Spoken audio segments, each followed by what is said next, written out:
These long dog days of summer, I mean, we just made it through a heat wave. Mama was parched through this heat wave.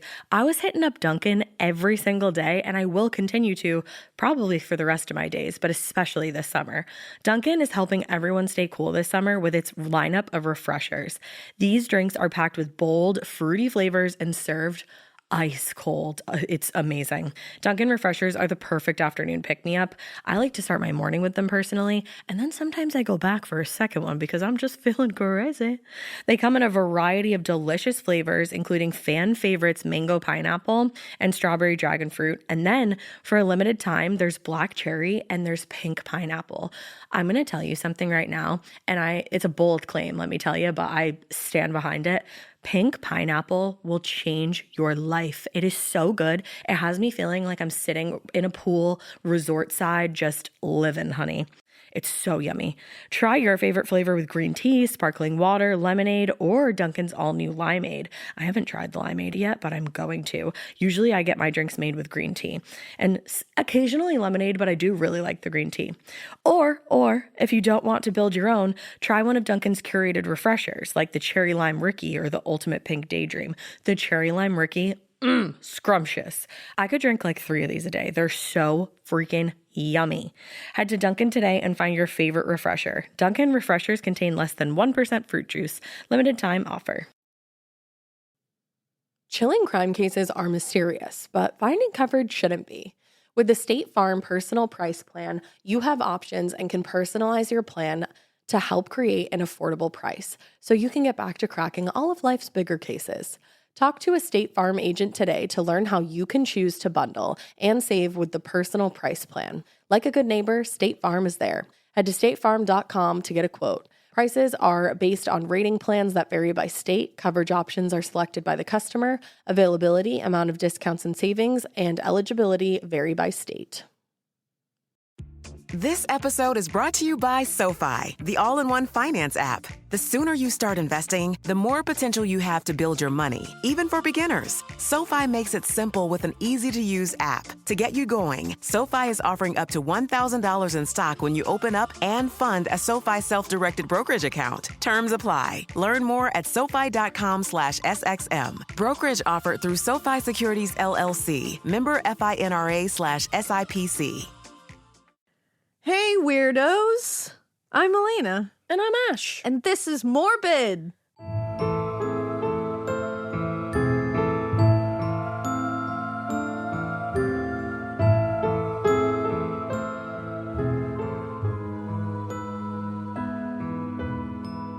Yeah.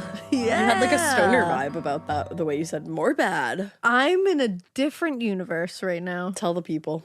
Let it out. Put it all in the book, honestly, this all goes in order, actually, because the last time we talked to you guys was yesterday when my ceiling flooded. Oh, yeah. We had to record yesterday, all too. the alarms in my house went off because it flooded into the smoke detector in other parts. So it set the detectors off. So that was yesterday. That was wild. That was And yesterday. then in the middle of the night last night, because all the water had flooded into one of those smoke detectors at 3 a.m., the witching hour.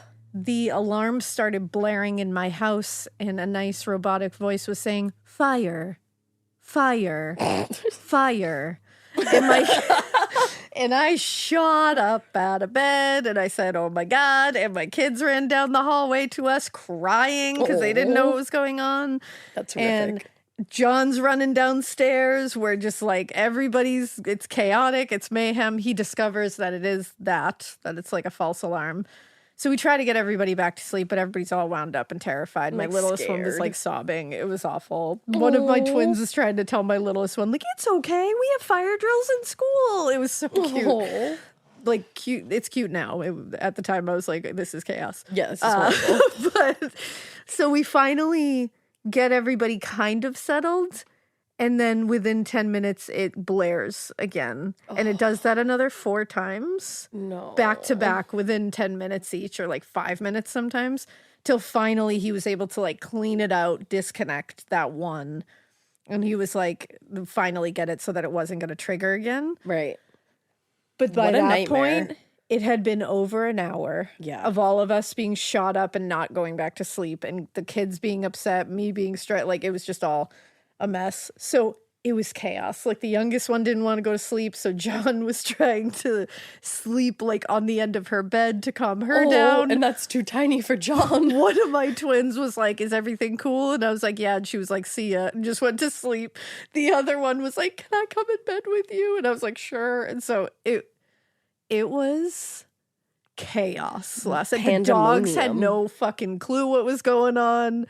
So they're just like, "What have you done?" I know, and think of how loud that was to them. How loud it was, and they were like, "What is going on?" It's loud to us, but it's like so high pitched in their poor little ears. And they're also in full, like, they've officially reached the point where they're like full protect family mode when something happens. So if they see people upset, they like lose it. They're like barking. And so they're like losing their minds, being like, "Who's fucking with you guys?" Like, they're just like, "Oh, let me out of here." Like, they're just so, it's just, let me out of which was like beautiful for them. I love them. They're wonderful. And I'm glad they do that. But at the time I was like, this is a nightmare.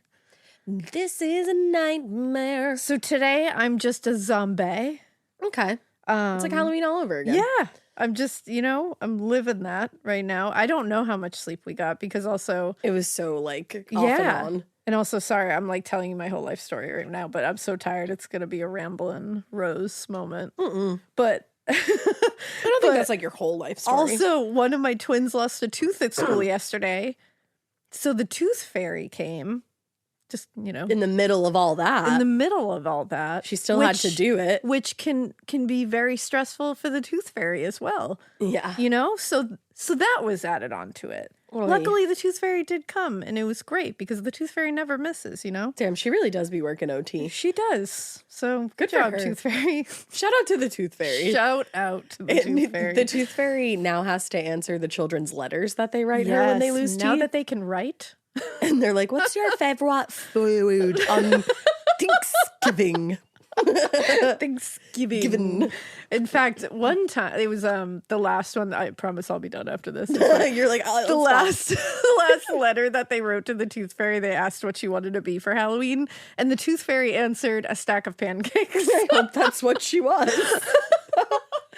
I like that she told them her favorite food on Thanksgiving is mashed potatoes. Because they're the color of teeth. That's so creepy. Why did the tooth fairy say that? The tooth fairy was up late. So she's a kooky girl. That's her favorite food.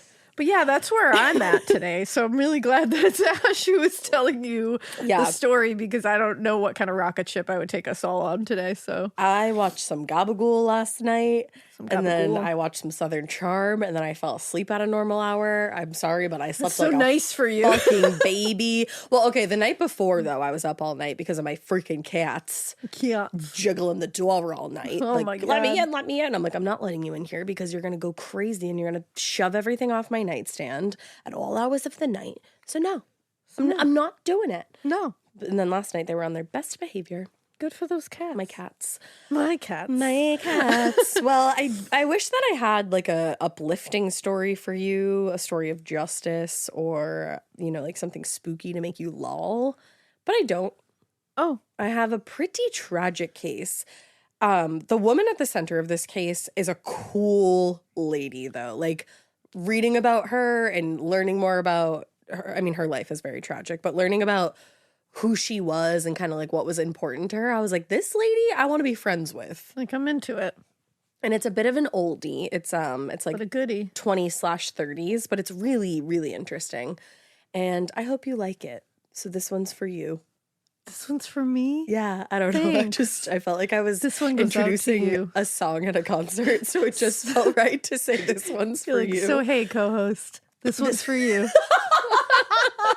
So yeah, this one's for you, Elena. Despite the extensive coverage of her murder and the trial that followed, there's not a ton of information out there about Mamie Thurman's life, and that's who we're going to be talking about today, Mamie Thurman. Okay. But what we do know is that she was born Mamie Morrison on September 12th, 1900, to George and Ollie Morrison of Kentucky. And also the name of Ollie is so cute. That is really cute. And usually you hear it for a boy, but I think for a woman or a girl, it's so pretty. Yeah. But unfortunately, in late January of 1901, when Mamie was just 4 months old, Ollie ended up passing away, leaving Mamie in the sole care of her father. Oh, damn. So she never really knew her mother. And despite suffering such an early and tragic loss, Mamie, she grew up to be a really happy, intelligent girl. She was charismatic, she was confident, she was outgoing. She had everything going for her. Author Keith Davis wrote, with a bubbly and outgoing personality, she knew few strangers, like just wanted to be friends with everybody, would talk to whoever. Yeah. And as she got older, she carried that confidence and friendly nature into adulthood. She enthusiastically embraced the fashion of the early 20th century. She dressed in like tight-fitting clothes. She loved a little low neckline to show the girls off. Get it, girl. She accessorized with like really beautiful eye-catching jewelry. And while most adults at the time discouraged such quote-unquote provocative attire, Mamie loved colorful, glamorous clothing. She loved outrageous hats, head wraps, the turbans they would wear. Hell yeah. She was a fashion girly. It wasn't just the fashion that Mamie loved. It was all the latest cultural trends. Being what her half-brother George Jr. described as a flapper, which is like my fave. Flapper. She completely embraced the suffragette movement for emancipation of women, and she really rejected the conservative modesty of the previous generation. She was like going out there on her own, gonna do the damn thing in She's style. like, tits out, everyone. Yeah. Chin Fuck that up, buttoned up titties shit. up, let's go. Yeah. Let's go. And honestly, which is another thing I really love about her, she kind of just leaned into the shocked responses that she would get from people. Because remember, she's from a small town in Kentucky. So Yeah. people didn't necessarily appreciate her bold outfits or, gorgeously applied mug. But you know what? What other people think of you is none of your business. RuPaul. So But more than anything, Mamie loved the budding jazz styles emerging in places like New York, Chicago, New Orleans, and that kind of music usually went along with crazy, like, new styles of dance where people were like, OMG, are you summoning the devil over there? obviously. And Mamie was like, bitch, I might be. Basically, she was just a cool chick way ahead of her time. Sounds like it. I love her. Now, in 1924, she met and married Jack Thurman. He was a construction worker from Bradsford, I can say it. You can do it. I have faith in you. Bradfordsville, Kentucky. But pretty shortly after they got married, Mamie and Jack moved from Kentucky to Logan, West Virginia, a little over 4 hours away. Now, Logan was really just as rural as Bradfordsville, but it had more opportunities. And Jack was able to find construction work pretty quickly, actually mostly thanks to Mamie's father. Her dad had also worked in construction, and he worked a lot in that area, so he put in a good word for his new son-in-law. And then meanwhile, Mamie started taking secretarial classes at the local high school, and once she had wrapped up her coursework, she was able to get a really good job as a secretary at a local car dealership. Cool. Now, moving from Kentucky to West Virginia, it did put a lot of distance. Like I just said, it was a 4-hour move, so put a lot of distance between Mamie and her family. But she made a point to go back as often as she could to visit her dad. By then, he had actually gotten remarried and started a family with his second wife, but he and Mamie stayed close, and she was close to his whole family there. She was a lot older than his youngest kids, but they also were super close, like I just said. Her half-brother George later said, "At first, I thought she was my Aunt Mamie, my father's sister, not his daughter. It wasn't until many years later that I discovered she was my sister." Whoa. Because there was just such an age difference. Yeah. And despite the years between them, George completely adored Mamie. Oh. He told a reporter, "I thought Mamie was the most beautiful woman in the world." That is so sweet. Like, your brother just thinks you're the most gorge. Oh. I love that. And it wasn't just her younger brother and her dad that Mamie was close to. She also was really, really close to her stepmom because they had a ton in common, and they actually considered each other close friends until Mamie's death. Wow. In fact, George Sr., Mamie's father, and his second wife, they had a pretty difficult marriage, and they actually separated on a number of occasions, but Mamie would tell her dad exactly what she thought he had done wrong, and more often than not, she'd side with her stepmom. Oh my God, that's really funny. Because they were closer in age, too, so she was like, "You're kind of fucking my friend over here." Yeah, she's like, Dad." I kind of get this, so. Yeah.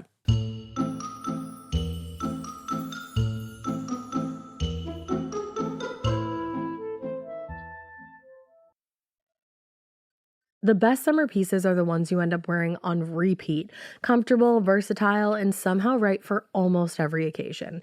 Quince makes it easy to create a summer wardrobe that you'll love, with elevated essentials made from premium materials like European linen, organic cotton, and washable silk, without the traditional retail markup. I love that! Quince's 100% European linen pants, dresses, and tops are the pieces that you absolutely will reach for all summer long. I absolutely love their linen. I have so many pairs of their linen pants, which you can dress up or you can dress down in the summer. Like, say you're going to a nice dinner, you can pair it with like a silk shirt, a really cute necklace, some good, makeup and an updo. Or if you're just looking for a more casual look, you can do the linen pants with like a loose button-up shirt and you still look really chic, kind of like, I don't know, Diane Keaton vibes, I kind of think. Also, it's not just apparel. Quince also offers elevated essentials for your home, from bedding and bath to kitchen essentials and furniture. They have it all, honey. I am a big lover of Quince, and I really do think you will be too. Make your summer wardrobe feel easier. Go to quince.com/morbid for free shipping on your order and 365-day returns. Now available in Canada too. That's QUINCE.com/morbid for free shipping and 365-day returns. Quince.com/morbid. Chilling crime cases are mysterious, but finding coverage shouldn't be. With the State Farm Personal Price Plan, you have options and can personalize your plan to help create an affordable price so you can get back to cracking all of life's bigger cases. Talk to a State Farm agent today to learn how you can choose to bundle and save with the Personal Price Plan. Like a good neighbor, State Farm is there. Head to statefarm.com to get a quote. Prices are based on rating plans that vary by state. Coverage options are selected by the customer. Availability, amount of discounts and savings, and eligibility vary by state.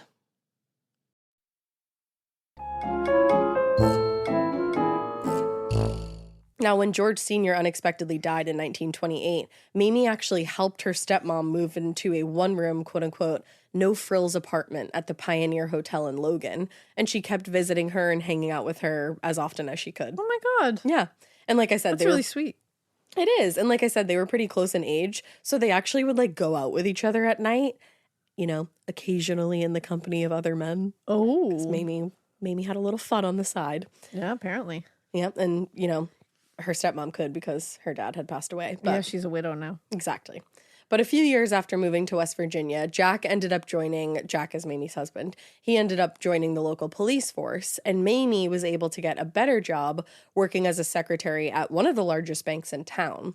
And that was where she became acquainted with some of the most influential men in Logan. And then sometimes she'd get more than acquainted. Oh? Yep. One resident of the town said of her, that Mamie sure was a high stepper. She was well known and a very fine looking lady.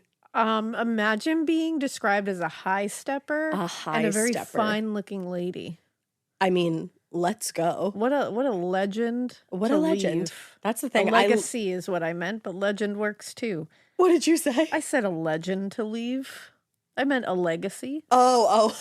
But it's in the same word family, so it's fine. Yeah. You guys know what I mean. A high stepper was like a nice thing to say, kind of. Well, it's but like, also like, I think it depends on how you interpret it. Exactly. For yourself. It kind of means that you're like leading a wild and fast life. Yes, exactly. But so I think it's like, if you're fine with that, then you're like, hell yeah, I'm a high stepper. And I kind of think Mamie was, because like I said, she leaned into this whole thing. I think she would have been like, yeah, that's me. But some people would be like, oh shit. Exactly. Like I'm getting a reputation for being a high stepper. Exactly. But he also said a fine looking lady. I mean, hell yeah. I'd be focused on that personally. But the thing was, while most people really publicly knew Mamie as a respectable, quote unquote, woman of quiet demeanor, a devoted wife, a faithful congregant, and regular attendee of the services at church, behind closed doors, people knew a little bit more and talked a little bit more about her. And rumors were starting to spread. She may have been all of those things, all of those great things, but people also said that she was promiscuous, and she often went out alone, and she danced with men at speakeasies. Ooh. And, she had a tendency to drink too much at a time when literally all forms of liquor were still illegal. Damn. So she was dabbling in some I was just going to say, she's really dabbling in the almost in like the 20s underworld kind of. Exactly like the 20s Yeah, underworld. like it feels like in Moulin Rouge how like that whole world was like Yes. this like wild underworld of folks everywhere, you know, like in different kind of. It's so funny that you said Moulin Rouge because the entire time I was doing this case, I was thinking of Really? that movie. Yeah, because I think they kind of like say like they're creatures of the underworld. Like, Yeah. this is, you know what I mean? They like, you know, kind of hint at it. Yeah. That's what it feels like to me. This like cool, just like Society. a little reckless, like, Yeah. you know, it's cool. I love a good time. Yeah, we're far removed from it, so it's cool for us now. Exactly. We can look back and be like, that looks cool. And it was, but it was also somewhat dangerous Of course to it dabble was. in those things Yeah. back then. And especially not only just like for your safety, but for your reputation. Yeah, And remember, risque. her husband is a police officer now. So, Exactly. you know. So she's really rolling the dice here. That's the thing. But we all know that multiple things, even contradictory things, can all be true at once. She was like a really good For wife. sure. She was, devoted in her own way. She went to church, but she also dabbled in those underground things. She had many facets. Yeah, she Mamie. was. That's the thing. She was multifaceted. Yeah. But she also was a young woman in her late 20s, remember, who wanted more for her life than just small town Logan had to offer. Yeah. And it actually, it wasn't that she and Jack were poor. They weren't struggling to get by any means. But Mamie had an appreciation for those finer things in life. And she and Jack weren't necessarily bringing in the kind of money to make those things a constant. Yeah. So in the meantime, she did her best to manifest these things. Okay. F. Keith Davis wrote, Mamie was determined to go after opportunities. In pursuit of this endeavor, she spent much of her free time with friends in affluent neighborhoods within city limits. All right. So, she's trying to rub shoulders with the right Yeah. people to make a better life. She's networking. Exactly. But rumors and moral judgment aside, it is true that even though she was married, she did see other men.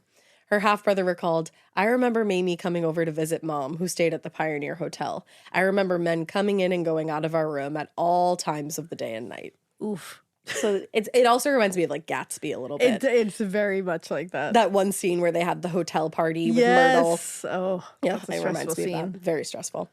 Now, it's unknown exactly how many extramarital relationships Mamie had, but most sources cite that her relationship with Harry Robertson was the most long-running and most significant relationship that she had, aside from her husband Jack. So Harry was the son of Logan County's former sheriff, and he was really well known in the community because he worked at I think it's Guyon Valley Bank, and that was the bank that Mamie worked at, but it was one of the other biggest banks in town. Okay. Because I was like, it was one of the biggest banks in town before. This was the other one. There's so many big banks. There's so many big banks. And most people considered Harry to be a decent family man. He All married right. his wife Louise in 1914 in nearby Huntington. And after they got married, they moved and settled in Logan. Harry went to work at the bank, and 10 years later, they'd had 2 children. They were living in a large 3-bedroom house near the center of town. They had a beautiful life. Get it, guys. And to offset the costs of, living, they rented out part of their property to boarders. Okay. Living. To offset the cost of, existing. I feel like everybody Yeah. feels that right now. Truly. They're like, I heard that. Exactly. So when Guyon Valley Bank, I think I said it a different way this time, but whatever. I love the variety. Yeah, that's what I'm here to offer. The spice of life. When Guyon Valley Bank merged with Logan First National Bank, which is where Mamie worked, Harry kept his position as head bookkeeper at the new institution. And that is when he became acquainted with Mamie, who, like I said, worked as a secretary for Logan First National Bank. So because those banks merged, it made Mamie and Harry coworkers. Okay. Now, they already knew each other casually, but I think they got to know each other a little bit better here if you pick up what I'm putting down. Carnally. Yes. In fact, it was actually Harry who was largely responsible for Jack Thurman, Mamie's husband, becoming a police officer, because Harry used his status in the community to advocate for Jack. And around the late 1920s, an article in the local paper, the Logan Banner, referred to Jack as Harry's, quote, own favorite appointee of the city police force. Damn. Messy. I was just going to say this is very messy. It only gets messier. Now, it's not really clear if Jack knew that his friend Harry eventually ended up romantically and sexually involved with his wife, but it's hard to believe that he had no idea Mamie was being unfaithful. Before Mamie and Harry had become involved, Mamie was known to spend a lot of time at Les Sociétés d'Amour, aka the Amour Club. The Amour Club, the Love Club? The Love Club, exactly. The Love Club. The Love Club. Wow. It was a local social club with a questionable reputation. For love. During Prohibition, the Amour Club was what was known back then as a key club, and that meant that patrons had to provide proof of membership and give a password before being allowed inside. Oh, damn. To drink and dance and gamble. It was a speakeasy. I think the original, like, Playboy clubs were like that, too. I think you're right. It's like a key club. Yeah, they did. For some reason, I remember reading that somewhere. That's the only time I've heard it. That was also mentioned in Secrets of Playboy. I think they had, There you go. like, cards. Yeah. Special cards. So yeah, like I said, it was like a speakeasy, but the club also gained a reputation as, quote, a secret nightclub for both married and single adults, a haven for unfaithful and unsavory husbands, and wives looking for a good time where there was a reasonable amount of confidentiality. We have discretion here in high supply. So it's like a sexy nighttime gambling, dancing, drinking, cheating on your wife and husband club. I was just going to say, it's just like, hey, come cheat. It's a sexy club. It's a sexy place, okay? Yeah, with sexy Don't people. worry about it. So F. Keith Davis, who wrote The Secret Life and Brutal Death of Mamie Thurman, spoiler alert, points out that since Mamie was a new employee of the bank, it would have been Harry's job to train her, and their relationship, probably started as an innocent friendship. He wrote, conceivably, their first conversation on the job led to occasional dinner dates away from the bank, and then from there developed into very romantic rendezvous when Jack was on duty. Yeah. And at the time, Jack and Mamie were actually living in an apartment above the Robertsons' garage. Harry and his wife are the Robertsons. What? So it was easier to carry out their relationship and more private than it might have been otherwise. What? Yeah. They were renting an apartment from the Robertsons and they lived above their garage. Damn. Yeah. Damn. Mm-hmm. So that's not good. And like I said, it made it easier than it might have been otherwise. For example, their relationship might have petered out when Mamie was laid off from her position at the bank in the fall of 1931, but being in close proximity, her and Harry continued to see each other, so it did not peter out. Because, it just kept going. Mm-hmm. So now we're going to fast forward a little bit to because like I said, there's just not a ton known about her life. Yeah. Like I gave you as much as I could. Yeah, that was a good amount. Okay, I'm glad. Yeah. I think, I feel like I know who she is. Yeah, Dave did a really good job of digging too and getting more info. Vibe. But so let's flash forward to when Mamie is discovered. It is very brutal. I just want to give you a heads up. It's intense. So at about 2 p.m. on June 22nd, 1932, Garland Davis, a young berry picker, he was making his way through the thickets around Trace Mountain in Logan when he stumbled upon a body. The woman's face had been very, very severely beaten to the point that she was almost unrecognizable. Oh, God. So Garland immediately ran to get police, who rushed to the scene and started combing the site for evidence. And eventually, as we know, the body would be identified as Mamie Thurman's. Ugh. She had last been seen 2 days earlier on the evening of Tuesday, June 21st, when she ran into an acquaintance at a store in downtown Logan, but she'd been missing since then.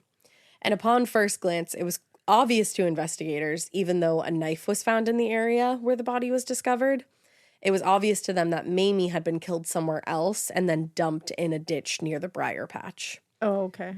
One of the most obvious indications of her being killed somewhere else was the lack of blood at the scene. That was like immediately one of the things they noticed. And they also discovered Mamie's hat about 30 feet from her body, and they noted that a bullet hole had ripped through one side of her hat. Wow. Yep. About 8 feet in the other direction, one shoe was discovered, and the match appeared to be missing, which they took as further evidence that, quote, she had been slain at another point and her body taken to the top of the mountain to be hidden. She lost the shoe somehow along the way. In the journey. I don't think they ever found it. Ooh.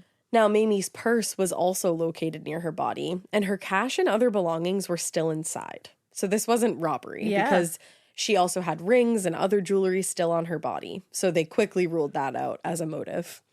Investigators had discovered tire tracks as well at the scene, indicating that somebody had driven up to the dump site and turned around. But other than that, there was little evidence at the scene to point toward a suspect or a motive. Huh. So they're like, what the hell is going on here? Yeah. But whoever did this was a fucking monster, and they had brutalized her. According to court documents, and this is where it gets really intense if you want to skip forward a little bit, her neck had been broken. Her throat was cut from one end to the other, and she'd been shot in the head twice Oh my God. with what investigators believed was a .38 caliber revolver. That seems like so much overkill. It is, absolutely. Those are 3 methods of killing someone. In my opinion, at least, somebody was very, very angry with her.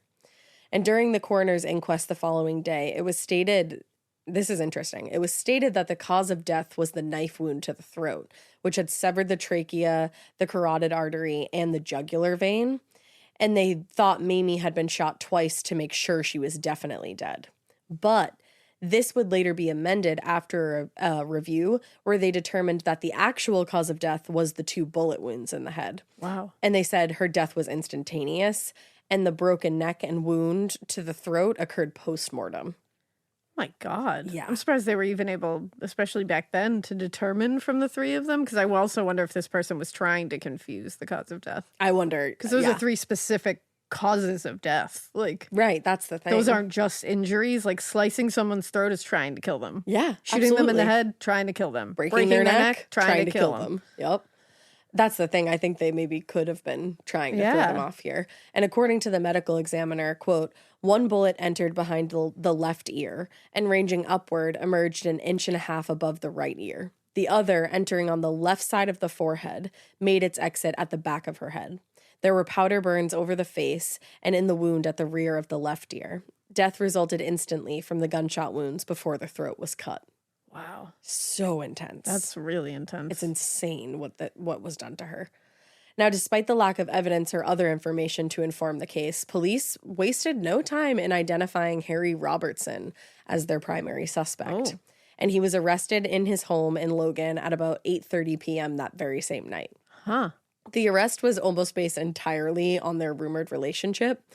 And when he was questioned, he more or less confirmed that they did have an extramarital affair with each other, but he minimized the extent of it. Of course. According to Harry, he had, quote, he had several dates with Miss Thurman, but said that he had seen Miss Thurman only a few times within the last several months. And he said the last time he saw her was the previous Saturday, June 18th. Okay. Later, it will come out that that was a lie. Oh, no. Now, Harry was not the only one arrested at the Robertson residence in connection with the murder. Clarence Stephenson, a 28-year-old black handyman, had been living in the Robertson home for the last 5 months.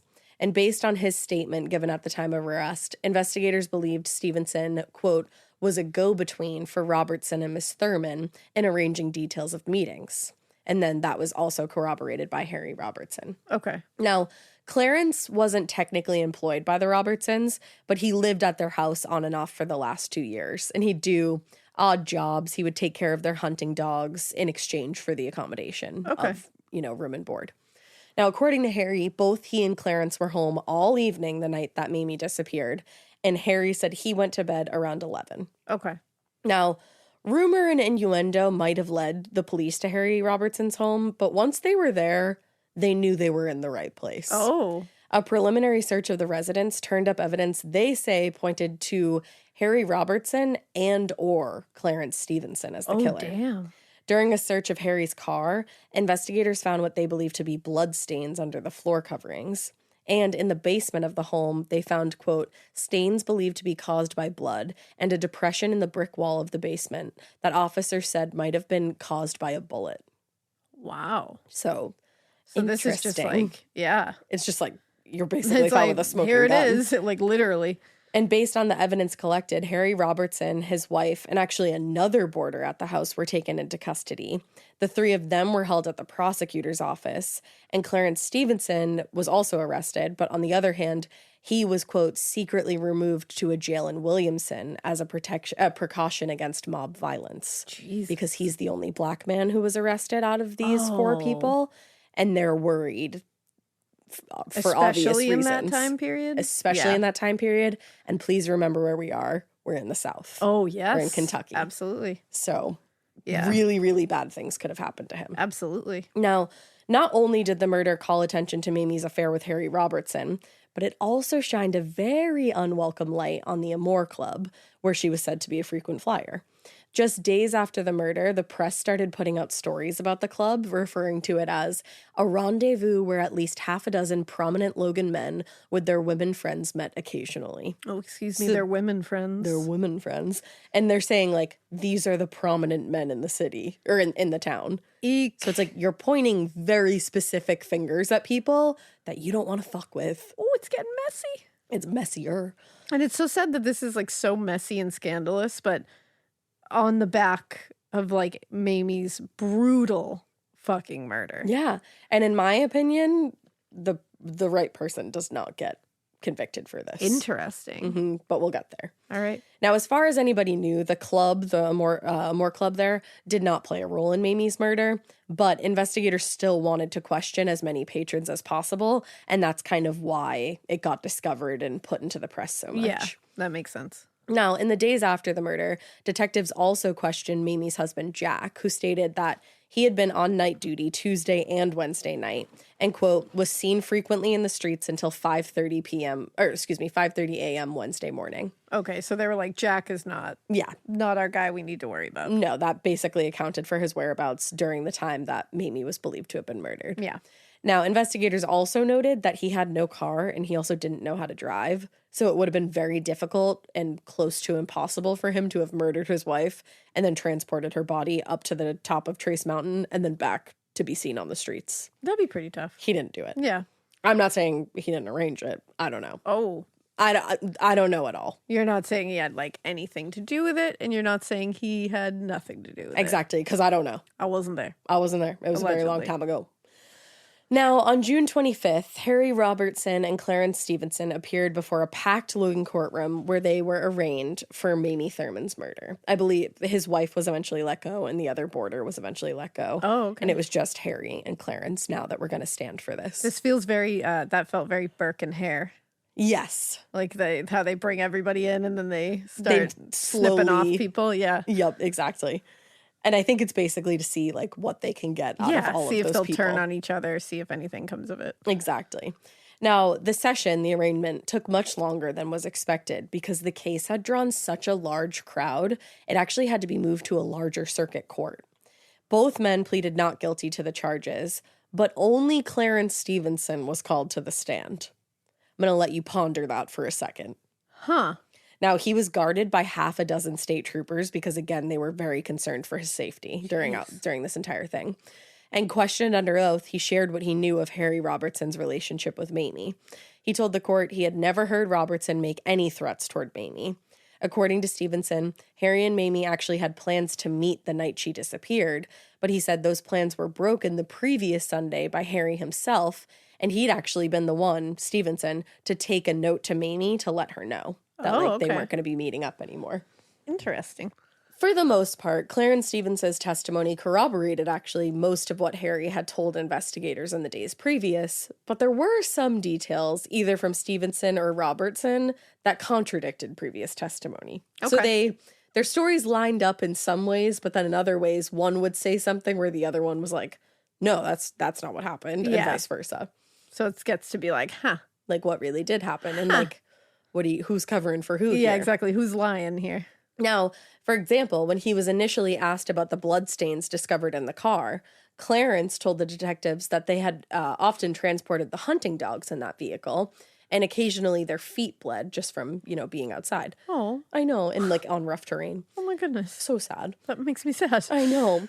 But when he was asked the same question by the prosecutor during the arraignment, he said, quote, the dogs were always carried in the back of the car, so he didn't know how the blood could have gotten under the floor coverings in the front. Oh, okay. So it was like, interesting. said one thing, but then was like, actually, I don't know.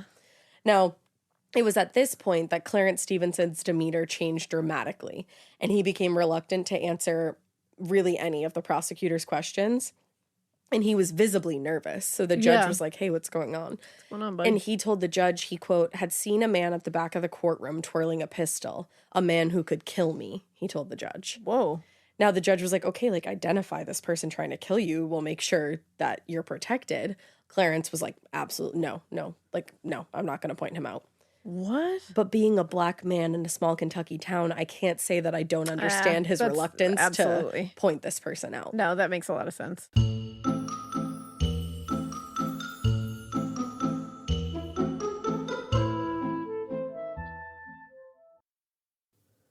You know that feeling when you come home late from work and those puppy dog eyes just pierce right through your soul? Or when you're packing for a trip and your cat refuses to leave your suitcase? Yeah, we've all been there. Pet parent guilt is real. And you know what? It's completely normal. That's exactly why Hill's Pet Nutrition exists. They understand that being a pet parent means being human, with all of our imperfections and daily juggling acts. Hill's science-led nutrition helps you give more love than humanly possible. Whether it's those long work days or trying to balance attention between multiple pets, Hill's Pet Nutrition gets it. They've created science-based nutrition that supports your pet's lifelong health so you can feel confident even when life gets hectic. Because you're only human, there's Hill's. Science does more. Ready to let go of the guilt? Find the right food at hillspet.com/podcast. That's hillspet.com/podcast. Do you remember in school when you just knew that your teacher had a favorite of everything? They would always use the same blue dry erase marker when they wrote on the board, or they would talk nonstop about their favorite element during science. I had a teacher once that literally had a favorite brand of marker. She would only write with specific markers, and if another marker ended up in her classroom, she was TO'd. And honestly, I was probably her favorite student because at the end of the year, I got her that specific brand of marker.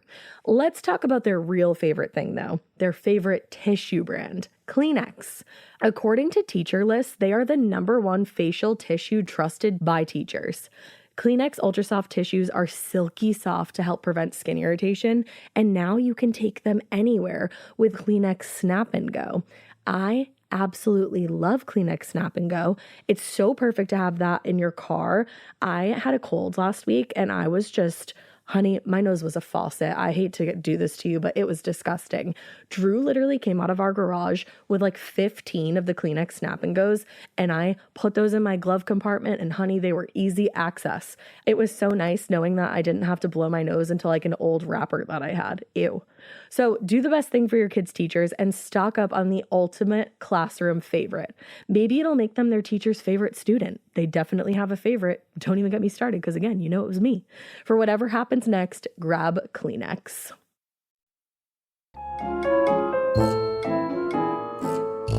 So the only witness who gave testimony during the arraignment was a man named R.B. Harris. He was the local undertaker who performed the initial examination of the body. And after the arraignment, the prosecutor, L.P. Hager, told reporters he intended to call both men, R.B. Harris and Clarence Stephenson, as witnesses, along with several state troopers and anybody else marginally related to the case. He was going to call as many people as he could. Okay. Now, the next day, additional testimony again undermined Clarence Stephenson's story when mine worker Ed Dalton testified that he had seen Stephenson out on State Road number 22, near where Mamie had been discovered, just hours before she was found, is when he said he saw Clarence. Okay. Now, Dalton's testimony was followed by Harry Robertson, who was called not to testify on his own behalf, but called to testify against Clarence Stephenson.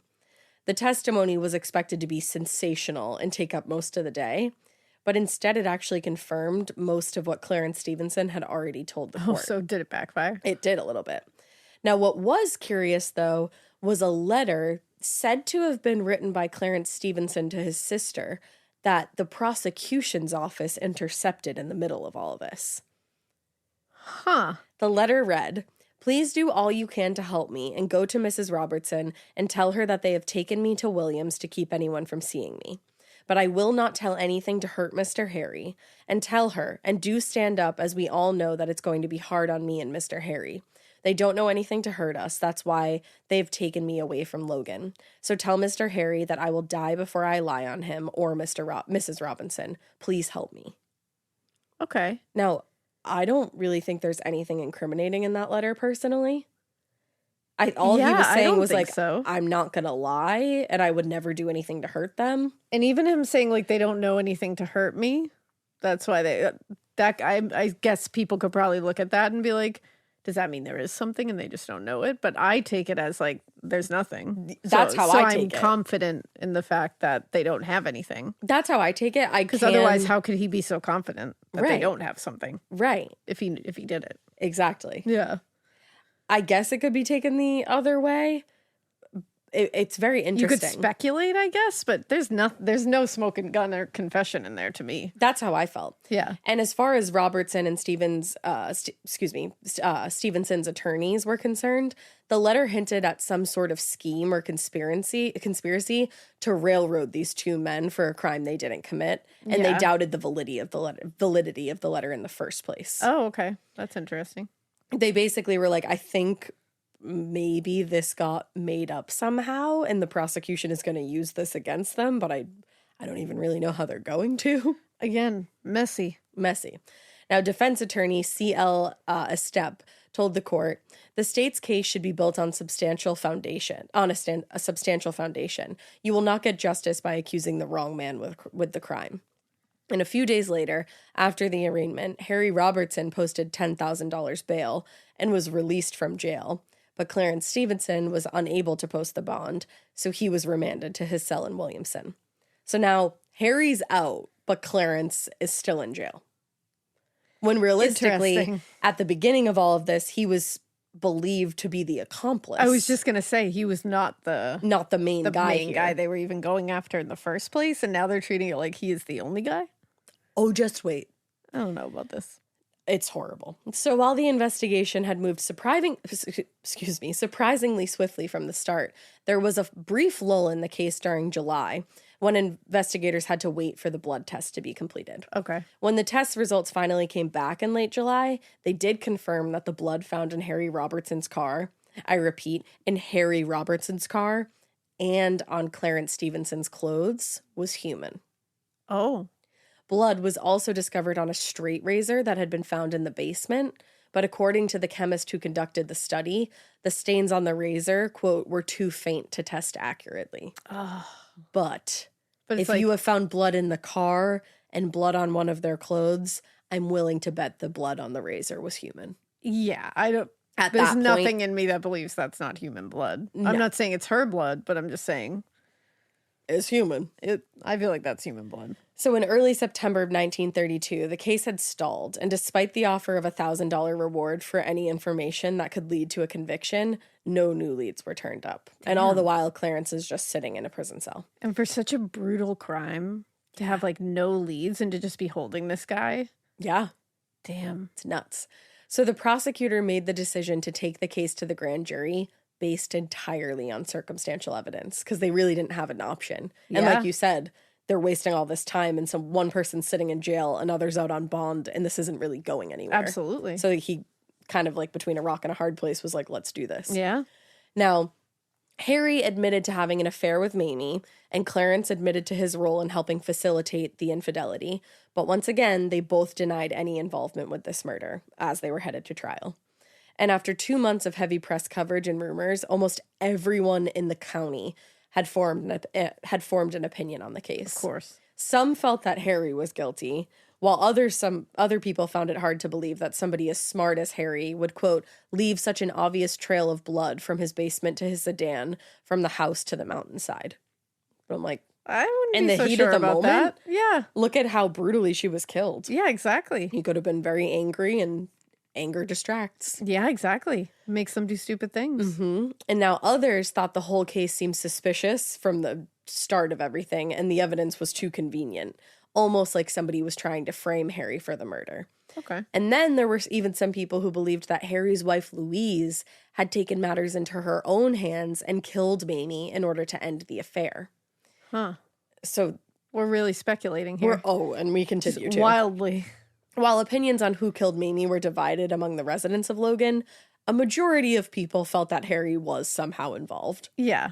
And they figured that Clarence Stephenson's participation was in disposing of the body after the murder had been committed. Oh, okay. And that's how he got blood on his clothes. That's what people were speculating and assuming. Yeah. And kind of am of that mindset. Yeah, that doesn't seem totally out of the realm of possibility. Because So. he's got blood on his clothes. Yeah, I you mean, know? how do you explain that? But what motivation does he have to murder Mamie? Well, that's where my problem lies. It's like, do I think he didn't have that he was like totally removed from it and had no, I really don't. Like, I don't it seems either. like he's involved in some way, shape, or form, but that could be totally on the fringe of it, like how, like you said, which is not good. No, of you know what I course mean? not. But I think we should be looking for the person who actually did it. Exactly. Too. And I just don't see it yet. Because like you said, I don't know what the motivation is Exactly. to do the actual deed. Right. To help afterwards, I get it. I get what his motivation would have been, but I can't connect it with the other part. Yeah, I think you and I are on the same page here. Yeah. Now, the grand jury reviewed the evidence for several days before returning with the shocking decision not to indict Harry Robertson on any of the 58 felony charges he faced. How? I don't know. How? Excuse me, I do. He's white. Now, That's Clarence, like that's wild. yeah, he's white. His father was the sheriff I didn't at even one think point. of that. Yeah. And he's got a great reputation in the community. Aside from being, Damn. stepping out on his wife. Yeah, that. So yeah, he had faced 58 felony charges and was Just not going to be indicted on totally- any of them. Wow. While Clarence Stephenson was indicted on several charges, No. including one for the murder of Mamie Thurman. Where the fuck is the evidence of that? Bullshit. I don't know about that. Prosecutor Lloyd Hager was outraged, actually, by the grand jury's decision, and believing that Harry Robertson was the main actor in this case, he vowed he would not end the prosecutor's investigation of Robertson. I mean, So he was like, we're going to continue, yeah, let's go. like, looking for anything that can connect him to this. Yeah, because how are you just letting it go? Well, and it's like, there is no Clarence involvement without Harry. I'm Yeah. sorry. There's just not. No, there is. That's how I feel. And it's like, we're going to indict one person. I feel who's like it's connected a duo to this here. other person. That doesn't make any sense. I feel like the real big bad guy here Is to Harry. me seems like Harry, Me too. but Me too. I mean, Again, there's blood in his car. I don't know. So- Something went down here. And I'm not excusing what Clarence did. If he Absolutely is the not. one that, disposed of her body and helped along with that, I'm not excusing that. But I am just saying it's wrong to punish one person and not both people. Yeah, that's the problem that I'm having. It's like, let's get everybody. Exactly. Like, why are we not trying to cast a big net here and get everybody that's involved? And I think a lot of it had to do with connections. Yeah, I because think so, remember, too. Harry's a prominent guy in town. He actually got Jack Thurman basically his police That's job. true. So He's got a you're lot right. of influence. Yeah. Now, and the prosecutor felt the same as us, like I just said. He was like, we're not going to stop until we figure out something to pin this on him. But regardless of the prosecutor's beliefs, Harry Robertson was allowed to walk free. And Clarence Stephenson's trial unbelievable. was set for early October. Wow. Unbelievable. Wow. So Clarence Stephenson's trial began in Logan County Circuit Court on October 10th, 1932, before Judge Naaman Jackson. Lloyd Hagan and Assistant Prosecuting Attorney Emmett Skaggs acted on behalf of the state, while Stephenson was represented by C.L. Estep and Chester Chambers, the defense attorneys who had also represented him during the arraignment and the indictment. Okay.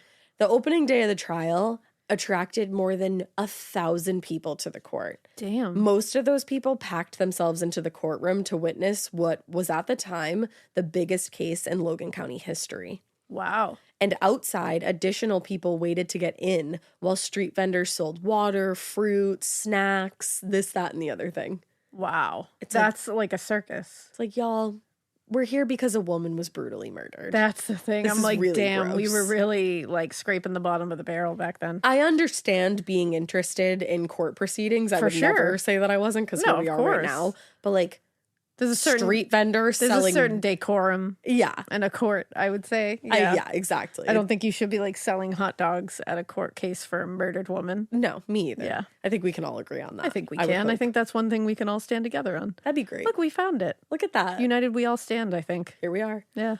Now, the prosecutor's original theory had been that Harry Robertson murdered Mamie in order to cover up their affair and her affairs with other local prominent men.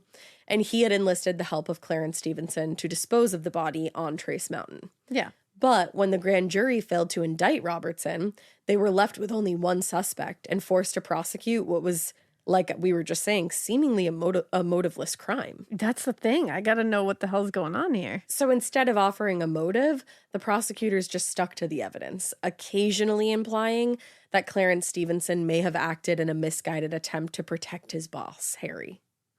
Okay.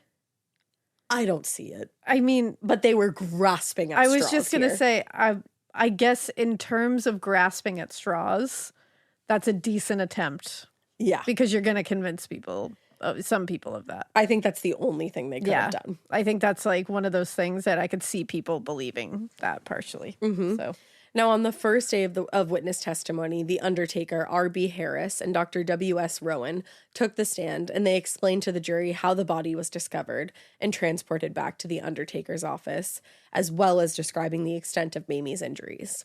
Her husband, Jack, was also called that day to testify, and he was to tell the jury of his whereabouts at the time that Mamie had been killed. And he gave a detailed account of his life with Mamie. He told the jury, quote, "We were always on good terms and almost never fought." And his demeanor on the stand was of that of a man who was genuinely grieving. The judge actually had to ask him to speak up multiple times because he tended to speak softly whenever he spoke of Mamie. oh, that like breaks my heart. He really did love her, it And sounds to like. have like, this is so messy. Oh, yeah. And to have your And to have like the man private she was life. having an affair with, like, be all involved in this, and like she was brutally murdered, and it could have been the guy who she was having an affair with, and it's like, And it could have been the guy she was having an affair with, trying to help out other men that she may have been having yeah, affairs and it's with. like, and this poor guy's like grieving Just to his have your wife, and then having to deal Yeah. with everybody knowing the sordid details of their, like, that's sad. I feel Having- really bad having your dirty laundry aired like that while trying to grieve. while trying to grieve, exactly, like horrific. Yeah, I can't imagine. Like, I was just gonna say, And the fact that the judge had to be like, "Sorry, can you speak up?" Because he just like Yeah. always spoke softly when he talked about her. It's just sad. But the final witness called that day was Fanny Jones. She was a local black woman who was known to be friendly with both Mamie and Clarence Stephenson. And the prosecutor suggested that it was Fanny who had provided a private room to Mamie where she could meet with many suitors. But Fanny vehemently denied that allegation. okay, Now, other witnesses called to testify included state troopers and investigators, and a number of local citizens who claimed that they had seen Clarence Stephenson in Mamie's company days before the murder. okay, And there were also witnesses who claimed they saw Clarence driving in the area where Mamie's body was discovered not long before she was found. okay. Now, the most important testimony ended up coming from Harry Robertson himself, and he can get fucked. Oh no. In a moment that everybody seemed to be waiting for, Harry provided all the lurid details of his relationship with Mamie, including that, contrary to what he had initially told investigators, they had been carrying on this affair of theirs for 2 years. He told the judge he had last seen Mamie in his home around 8 p.m. on the evening she was killed. So he lied to them originally. Oh, and that's fine. He said he hadn't seen her for, I believe, 2 Yeah. days. But now he's saying he saw her the very night she was killed in his home. He said after he saw her around 8 p.m. that night, he left the house to take his children to the swimming pool. What a doting father, I was just everybody. gonna say, doting family man. He said, that was the last time I saw her. Stevenson was in my house at the time. You fucking asshole. Damn. To just turn on this guy like that. Damn. When he very well may have written a letter to his sister being like, help them, protect them. I would never lie on them. Wow. And now Harry went on to explain that when he returned home, he noticed that his sedan was missing, and it appeared as though Clarence Stephenson had stepped out. Holy shit. He turned on him big time to save his own ass. Yeah. Like, what a dick. Absolutely. Now, even Louise Robertson, his wife, was called to the stand, and she told the jury that actually she and Mamie had been close friends until she, quote, had reason to believe she and my husband were intimate. Oh man, this is so messy. It is. She said that she didn't have any proof of their affair and nothing in particular had tipped her off. She said it was just her woman's intuition that led her to believe that they had been unfaithful. Usually right. Yep. Now, even after all of that, though, Louise stood by her husband. She confirmed his alibi of taking the kids swimming, and she said, yup, Clarence did go out immediately after my husband left the house. And upon cross-examination, Louise confirmed that her husband did own a gun, a .38 caliber revolver, which is exactly the gun that Mamie had been shot with. Sounds familiar. But when she was asked to confirm that, she quickly added that when investigators searched the house, she overheard one of the officers say the pistol hadn't been fired. Wow. Objection, hearsay. Yeah. The fuck? Like, I overheard it. Like, maybe. Okay. Yeah. Maybe not, though. No. And gee, how convenient is that?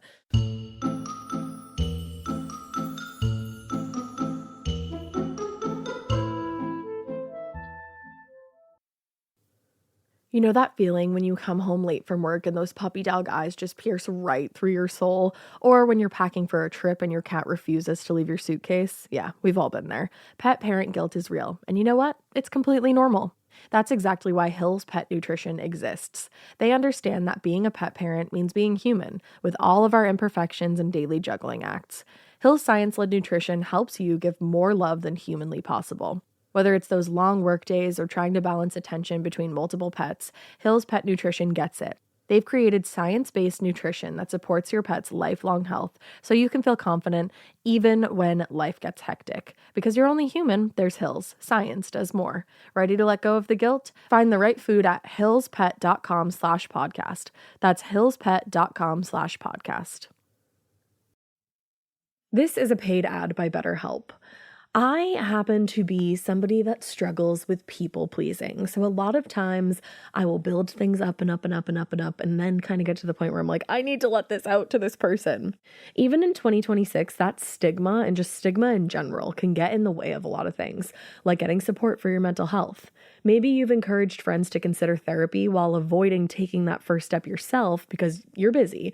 You're worried about what other people might think or telling yourself that you should handle this all alone. But therapy with BetterHelp, the world's largest online therapy platform, can be a space to slow down and talk through what's been building before it feels unmanageable.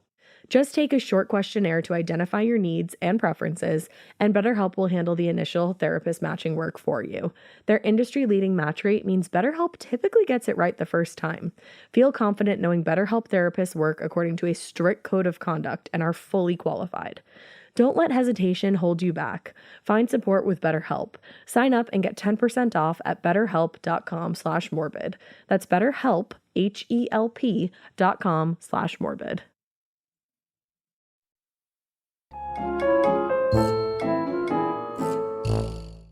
Now, the only thing Louise failed to mention on the stand was the fact that she knew Mamie had been concocting a scheme to drive a wedge between her and her husband. According to Clarence, being stuck in the middle of their love triangle eventually became too much for him to bear, especially after Mamie confided in him that she intended to break up the Robertsons' marriage. Oh. Clarence then told Louise of this plan just months before Mamie was killed. Oh, damn. Yeah. So he took the stand on October 14th and did his best to defend himself and explain the inconsistencies in his stories. But he was a black man in West Virginia. Sorry, I've been saying we were in Kentucky. We started in Kentucky. We ended up in West Virginia. Sorry about that. So he's a black man in West Virginia who was accused of murdering a white woman. His defense was an uphill battle. He spent, to say the very least. the very least, there aren't even words, I don't think. He spent nearly the entire day on the witness stand, first answering questions from his own attorney, then followed by cross-examination from the prosecutor. And during this questioning, Clarence told the jury about various vague and anonymous threats that he'd gotten since being taken into custody, including one incident that involved intimidation and police brutality. Can you believe it? Can you? Jeez. Wow. Like, this far back. Yeah. Still. According to Clarence, he was in the back of a state trooper's car traveling up toward the top of Trace Mountain when they heard gunshots near the vehicle. And Clarence claimed the trooper turned to him and said the shots were from the mob that was waiting at the top of the mountain for him unless he told them what he knew. He said the police officer would throw him out to the mob, who would almost certainly kill him. My God. Now, when the prosecutor asked how he responded in that moment, Clarence said, if I was making my dying statement, it would be, I don't know any more than I've told. Wow. Like, if I was on my deathbed right now, I would This tell is you, what I would I've say. told you everything. Yeah. Now, on October 14th, after closing arguments had been made, the jury retired to their chambers for deliberation. And after reviewing the evidence and testimony for less than an hour, they returned with a verdict of guilty, but, quote, recommended mercy, thereby making it mandatory that he be given he be given life imprisonment versus the death penalty. Wow. So even this jury knew that he hadn't acted alone, and they were like, we can't put this man to death over this. Yep. When we're not doing anything to the other man who is most certainly involved. Yeah. Absolutely. Now, defense attorney Chester Chambers immediately moved that the verdict be set aside, and the judge granted this motion, and that deferred Clarence Stevenson's sentence until arguments could be heard in the circuit court. Okay. Now, the sentencing hearing began on October 21st, and during it, several notes were found at the courthouse that appeared to be written by a concerned citizen. The writer claimed to have witnessed Mamie's murder and indicated that Clarence Stephenson had nothing to do with the crime. But other than that, they didn't give much information. Now, presented with the letters, both the prosecution and the defense actually agreed that they were probably fabricated in order to divert attention from Clarence. Okay. So they didn't present them to the judge. Oh, I don't know about that decision making, but that's confusing. it is a little confusing. Yeah. But on October 25th, having no additional information, the judge, Naaman Jackson, listened to the arguments from both sides and then sentenced Clarence Stephenson to life imprisonment for the murder of Mamie Thurman. Now, he and his lawyers appealed the conviction in November of 1933, claiming, among other things, that the jury commissioners failed to include any black jurors solely because of their race. Wow. They had admitted improper evidence and refused to admit proper evidence, and then there was a whole myriad of other things that they had done wrong. But the justices on the Supreme Court of Appeals listened to both arguments and then rejected the plea and upheld the lower court's verdict. Wow. In their summary judgment, they rejected nearly every point made by the defense, writing, "We would not be warranted in reversing the judgment for insufficiency of evidence under the circumstances presented by the proof so convincing of guilt." It's like, what convinced you of the guilt? I was gonna say, is the guilt in the room with us right now? like, what? Can you point to it? It's what's convincing I about don't know. anything that they said. Yeah, I don't know about this one. This one is that's a little shady. It's all shady, and we all know what it's rooted in. Because, like I said, can I see him being somebody who helped after the fact? Definitely. Yes. But I don't see the murder. I don't see the murder. I don't see it at all. or at least they haven't convinced me. No, That's for sure. No, definitely not me. But upon their ruling, Clarence was returned to West Virginia penitentiary, to continue serving his sentence. In 1939, he was transferred to Huttonsville Correctional Center due to overcrowding. And then in late 1941, after complaining of stomach pains for months and months and months, he was diagnosed with stomach cancer. Holy shit. And he ended up passing away several months later on April 24th, 1942. Oh my God. So he did spend the rest of his life in prison for this. Wow. Now, to many residents in Logan County, Clarence Stephenson was a scapegoat, a very easy target on which the terrible crime could be pinned and then shut away in prison. Yeah, that's what it seems like. Because if you took Harry Robertson out of the equation, like we've been saying this entire time, there wasn't much evidence to say Clarence and Mamie even knew each other very well. Yeah. Had it not been for Harry, they might not have ever spoken. Yeah, and it's like, and now we're supposed to believe that he just killed her. Out of nowhere. Like, out of literally nowhere. But when it came to the real killer, there were several theories, and they have been talked about for hundreds and hundreds of years. Okay.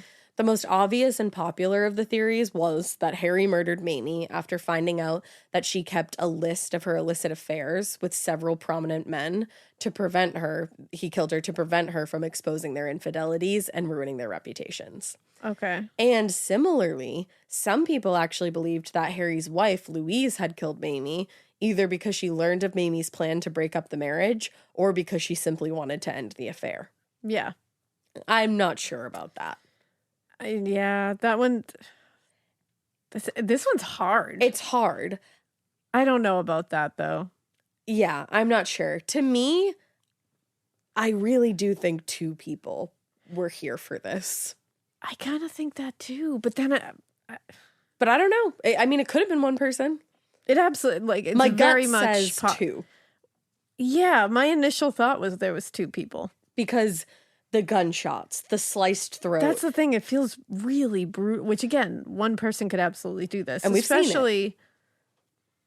Especially because it's like they think she was shot first. Mm-hmm. And then the sliced throat and the broken neck was done afterwards. So it's like, yeah, I guess 1 person could do that because all they would technically have to do to incapacitate her was shoot her. Mm-hmm. And then afterwards, it's just do the stuff afterwards. But also it's like, why the throat slash with 1 person? To me, that says... That's like a personal thing, it feels like. That's what I thought, too. Just because he had already killed her. So Right. why do that besides to make it worse? And just because you're angry. And I guess, yeah.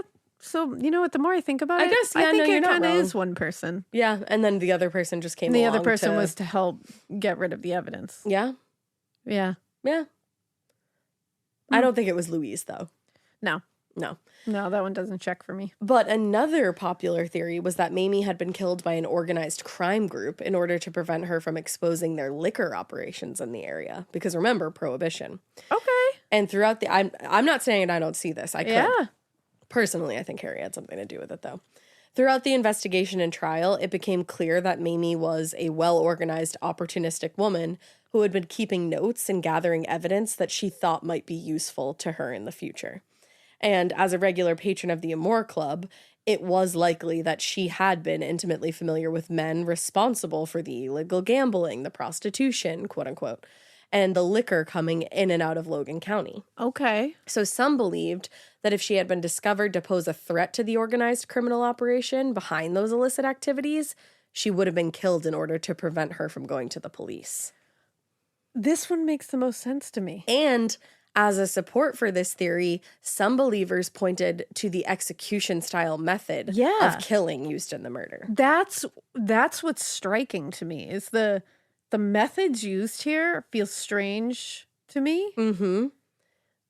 This makes the most sense. And you were saying, like, I think earlier you were saying with all the different motives, it seems like they were trying, or all the different methods, excuse me, they were trying to confuse the police. Yeah, that seems That like has organized crime written all over it does. And maybe, I mean, Harry's dad was a sheriff. You know, Yeah. sometimes they can be crooked. You never know. And he was involved in all the same things that Mamie was. Maybe he was connected to these people and had, I mean, the fact that all the stuff was found in his car in his basement leads me to believe that he had some involvement in this. Yeah. And remember, she lived above his garage. That in is an very apartment. true. So I could see this organized crime thing being part of it. A puzzle. But I still think Harry has a piece in that puzzle. Because it's like the human blood. Well, we can't tell that it's human blood on the straight razor, technically. But we in don't his have car. that confirmation. But there is human blood in his car, and there's human blood on Clarence Clarence's Stevenson's clothes. Do we know that it's Mamie's without any doubt? No, No. because it was like the late 20s. But we know it was human. But so we know it's it like was whose human. blood is all over your clothes? Exactly. And whose blood is all over your car? Mm-hmm. Because if it's not Mamie's, then like, who the fuck is it? Whose is it? Right. Who else did you hurt? Yeah, So yeah, I feel like it had to be an involvement somehow. I think so. But the organized crime thing really makes the most sense It does make a lot of sense. logistically. Now, other residents around Logan have their own theories, most having to do with Mamie being killed in order to protect the reputation of Harry and the elite citizens that moved in Mamie's circle. Okay. But regardless of who was responsible for her death, these days, the memories of Mamie Thurman, Harry Robertson, and Clarence Stephenson have been all but forgotten by the residents of Logan County. But there are some people who believe a part of Mamie still remains. Oh. According to local legend, if you drive out to Road 22, near the spot where Mamie's body was left nearly a century ago, you might catch a glimpse of her ghost wandering along the roadway, they say. Oh shit, we have a ghost. I know. And there are also people who claim that if you leave your car in neutral while you're sitting on this road, you might even find an unseen presence pushing the vehicle uphill. I always love those. And some people believe that is the evidence of the enduring spirit of Mamie Thurman. She's just helping you out. Yeah. And Mamie. it's worth mentioning that writer Joyce Robertson actually wrote a screenplay about the last few months of Mamie's life. Oh, wow. And it was performed at the local high school, but then it was performed even after that. And Oh, wow. I'd be really interested to see it. Yeah, that would be really interesting. It sounds really good. Like, Yeah. just knowing the cool chick that she was and like Yeah, all the wild things she got up to. exactly. Like, And she then- was a really cool chick. She was, and she was like so ahead of her time. And Yeah, she was. it's just so sad that she died so young. Yeah.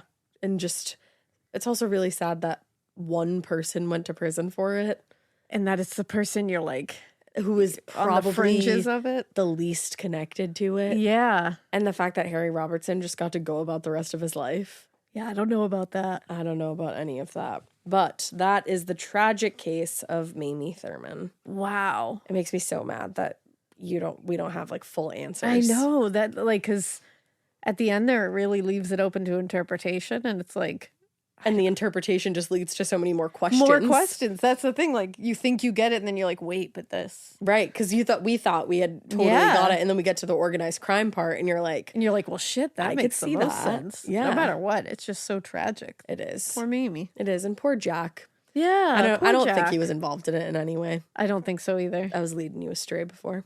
Yeah, you were.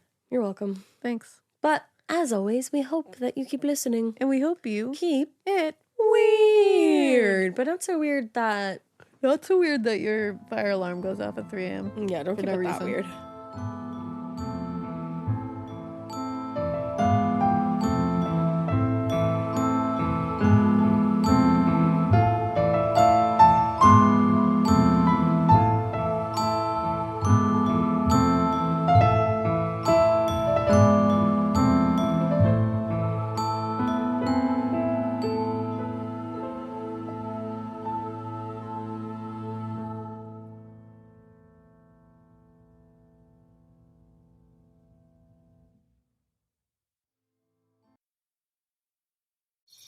Traditional home security only alerts you after a break-in, and that's too late. Simply Safe is changing that. Stop. This is Simply Safe. Police are on the way.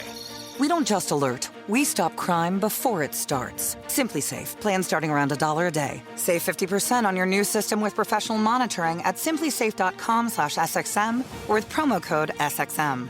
Outdoor deterrence requires a Simply Safe Active Guard outdoor protection plan starting at $49.99 a month. Visit simplysafe.com/licenses for alarm license information. Tennessee 2012. Walmart shoppers, meet the debit card designed with you in mind. The Walmart Money Card offers up to $75 cash back on purchases at Walmart each year. Early direct deposit, overdraft protection, and so much more. When Walmart is your everyday store, you need a card to match. That's the Walmart Money Card. Open your account today. The Walmart Money Card is issued by Green Dot Bank, member FDIC. Fees, terms, and conditions apply. Visit walmartmoneycard.com to learn more.